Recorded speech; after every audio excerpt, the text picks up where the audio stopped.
Thank you for watching this video. My name is Jocelyn. I'm 46. I have type 2 diabetes. I'm taking Mounjaro 5 milligrams and using it with lifestyle changes to get healthier. Someone posted in a Facebook group this recent article from the Wall Street Journal titled, "They thought Ozempic would help them lose weight. It didn't work." Now, I'm taking Mounjaro, and I stated, and not Ozempic. So both drugs are called GLP-1 drugs. They're available through a prescription, inject down your skin, and have similar benefits such as controlling blood sugar and weight loss. Difference between the two is Mounjaro is a dual-acting GIP and GLP-1, but Ozempic is only GLP-1. Mounjaro has been shown to be more effective in regulating blood sugars and weight loss, and Ozempic is FDA approved to reduce the risk of cardiovascular events such as heart attack, stroke, and death. Mounjaro does not have the same FDA approval. So what did this article say? So I'm going to go through the main points and provide my observation and opinions. And I apologize because I know the lights kind of get off my glasses, but I can't do this without seeing without using my glasses. So let's go through this and see what they have to say. This is the article from the Wall Street Journal, recently published April 1st, just a few days ago, and it is subscription based. I can't access it without getting a subscription, but I was able to find another article through the New York Post that basically went through the article and talked about the things that are going on.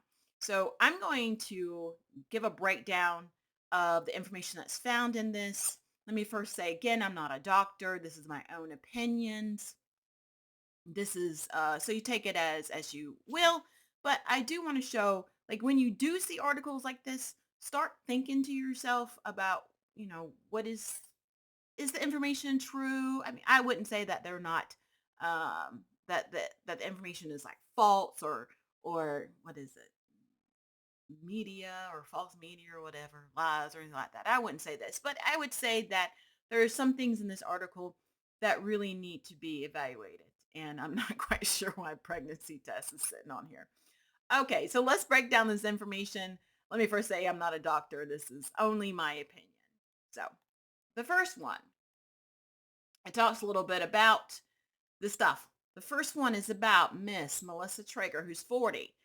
There was appetite suppression the first half months. Was it first half months? First 1.5 months, but it's kind of just fallen off after that. Goes on to say she weighs 300 pounds and says she quickly lost 10 pounds, but the next 5 was more stagnant, but then no more. Now, first, we don't know enough about Melissa. We don't know what dose is she on. We don't know how long it took to lose that weight. What else was Melissa doing? I found studies that focus on Mounjaro and not on Ozempic, and I did a video on that, and it stated that the most popular, or the people that lost the most weight, did it with a combination of drug, exercise, healthy diet, and then mental things if they needed some therapy on that. Yes, there is a mental component to weight loss. Hell, I want to eat the bag of Lay's potato chips downstairs, but you can't expect any one drug to do it all for you. There are times when you're going to have to put your big girl panties on, your big boy shorts on, and say, no, I can't have that. Now, I don't know if that's the truth for this Melissa girl, whether or not that is what she did. Maybe she was doing all that, but we don't know enough information, all right, to make those claims that it was just a little bit. We don't know enough, okay? So again, as you're looking at these videos, I mean, if you're reading these articles, stop and say, what else? What are the other questions that you have? And the reason why I do this is because my background is in research. So I did research for a while. I've got some publications and top tier journals. And this is what we do. You as an evaluator, you don't just take one thing. You have to look at everything as a picture as a whole. So let's keep going. I don't know why this thing keeps going up. Okay, let's talk about the next person. Next thing.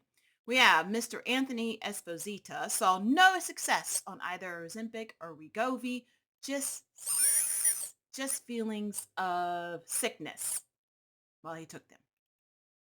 Now, we don't know how long this person was on it. Now understand that I'm doing this from another one. It reminds me of like the telephone thing where You sat in a row and the teacher whispered something in the first person's desk, the student's desk, and they said it. And by the time they got to the end, it was a complete difference. So I don't know how well, or if how well the New York Post actually um, really summarize this article. They could do a good job. I don't know. I would need to see the full article first, but I'm not going to pay for it. All right. So we don't know how long this person was on it. Do they have affinity for sickness? Take my sister and myself. My sister is the biggest baby I have ever met. She complains all the time about not feeling well, and she just wants to be babied. And we know those people, right? She just kind of lays on the couch. I'm so sick, stuff like that. You're like, oh my gosh, girl, it's really not that bad. I, on the other hand, don't feel well quite often, a lot of times, but I get the F up and I get going on my day. I figure out what lifestyle changes I can do to make myself feel better. I take appropriate medications, and I understand that I am not going to feel great all the time. Also, this person may be someone who has never taken a medication before. A lot of the medications I have taken have not made me feel well. So my experience will be different from Mr. Anthony's depending on a lot of things that we don't even know about based off this article. Before I continue, if you like this content, please give it a thumbs up. Please. All right, let's keep going. All right. So the next one discussed a report published in Epic Research that stated that 17.7% of semaglutide, which is Ozempic, users regained all of their weight, if not more, upon stopping. Yes, this has been shown in multiple studies. Now, I have not been on any of the GLP-1 medications long enough, so I don't know if people changed to their lifestyle, if they changed their lifestyle and continued it, or if they fell off and went back to old patterns, which a lot of people do. Heck, I did. 7 years ago, I just looked at, I'm about to go see my gastroenterologist tomorrow, and I know I was about the lowest weight when I saw them, which was 180 pounds. Now I am below that now, thank goodness, but I went back up to 190, almost to 199 pounds, 20 more pounds gained, right? So what happened? I went back to the same unhealthy lifestyles that I did. Now, the next thing talks about doctors have also observed many non-responders, about 10 to 15% of people who lose 5% or less of the weight. So it says 10 to 15% people who are non-responders. So 10 to 15% who are on it lose less than 5% of their weight. So that is, in their opinion, that is considered a non-responder. Someone who loses less than 5% of their weight, and they say 10 to 15%. Let's talk about let's talk about an herb that I really like that you may not like. Cilantro. Biomed Central said that 3 to 21% of all adults dislike cilantro. And the most common thing I've heard of is that it tastes like soap. I love cilantro. It tastes good, tastes delicious. What does cilantro have to do with Ozempic? Genetic composition. There is nothing that you can do that if you give somebody a piece of cilantro, they're going to say it tastes like soap or doesn't taste like soap. Genetic composition. We can't change those sort of things. And that is the reason why there are multiple drugs. So some people are not going to respond to the same medications. I'll give you a personal example. I have high cholesterol. Now I've been on 3 statins, Zocor, Lipitor. Now I'm on Crestor. Why are there 3? If one just works, then I should just have one, right? So yes, drugs work differently. New drugs are coming out all the time, and there are multiple drugs, oftentimes for different illnesses, diseases. They respond differently, and some people are not going to respond well, or if at all, to Ozempic or any GLP-1 drug. Let's keep going. The next person is Dr. Eduardo Gronwald, who's an obesity medicine physician at UC San Diego Health, told the Journal. Okay. There is going to be extreme variability in how people respond. He goes on to talk about type 2 diabetes typically lose less than those without disease. Now, I went back to my own research and found that this is not true. When I did and watched the videos, one of the first videos I did that talked about the research that I found. Now, this is Mounjaro, not Ozempic.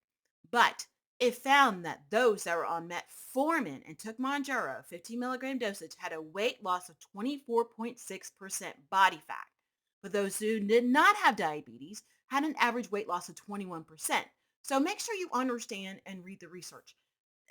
Research always has different things. It is very hard to define any research study and say this is the all in all thing for all individuals. For example, for the longest time, we had on the label, and I don't have one with me. I used to, it's downstairs. A pack of cigarettes years ago used to say smoking cigarettes may cause cancer, da da da da da. It took a long time, a lot of studies that finally that it was stated that now you look on a carton of a pack of cigarettes, it'll say smoking causes cancer. Now we knew years ago that it did, but it took a lot of research.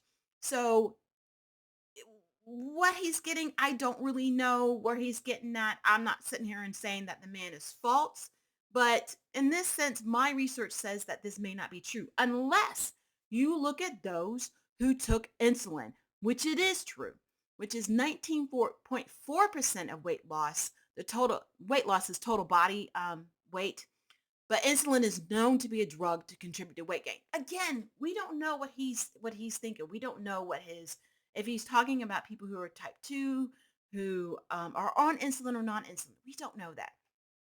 The other thing that was talked about was prior exercise and eating habits before starting the drug was also highly influential. Those who made healthy lifestyle changes and already lost weight likely didn't get that much added bonus from the medications. Now, we know this one is odd because people, let's call a spade a spade. People who are taking this drug are typically supposed to be overweight or obese. We all know that there is a highly likelihood that these individuals do not have healthy eating habits and exercise. I'm one of those. So are they talking about people who are normal weight and want to take it for a few pounds or a wedding or vacation? I don't know. Um, what is the variability in these folks? I don't know. Genetic mutations, can that prevent the drug's potency? Dr. Stephen Hemsfield from LSU's Pennington Biomedical Research, especially those that metabolize drugs quickly, might not see much out of this drug. I would say that this is one that makes sense. The problem is, how do we know? How do I know that I metabolize a drug? I don't know. And I'm sure there was some kind of test out there. I've never taken one, so I really don't know. Other medications, especially those that are associated with weight gain, such as antipsychotic, where are we at? Antipsychotic and antidepressants can be associated with weight gain as a side effect. This is another one that makes sense. There are other drugs that enter and other drugs that interact with the drug. That is absolutely true. There are some drugs that you can't even take grapefruit. They say don't eat a grapefruit because it's going to mess up with the drug. Don't drink alcohol. People who are on Coumadin have to be wary about their green leafy vegetables. I think that's the right word. So if I'm wrong, please correct me down below. So this is true. Do I think this article should be the difference of whether or not you take Ozempic or any other GLP-1 medication? Or to determine whether or not it's effective? No. You need to talk to your doctor before starting or stopping any medications. It is not a magic drug. You need to make lifestyle changes. I have type 2 diabetes. I can take all the medication I want in the world, but if I still drink 12 packs of Coke, eat a bunch of crazy food, is not going to be effective. You need to make the lifestyle changes, and that's one of the things that my channel is about making lifestyle changes. So I am taking Mounjaro, not Ozempic again. It's still similar types of drugs, but I'm having to make changes now, and it's hard.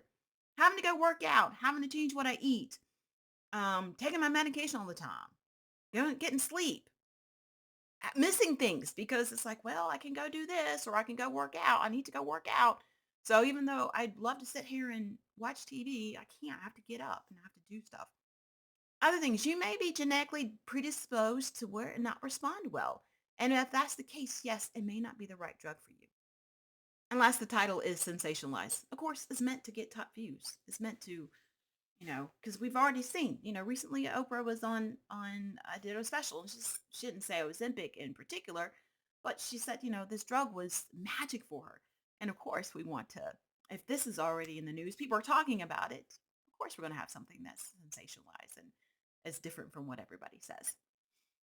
Put in the description if you agree with the things that I said. If you take Ozempic and if you think it's an effective drug for you in your weight loss journey, or you might be one of those that said it did absolutely nothing for me. Hopefully, I've given you some things to consider, some thoughts. Again, don't change anything without talking to your provider or your medical provider, whoever you're speaking, whoever you're on this journey with. And I hope you enjoyed this content, and I'll see you in the next one. Bye.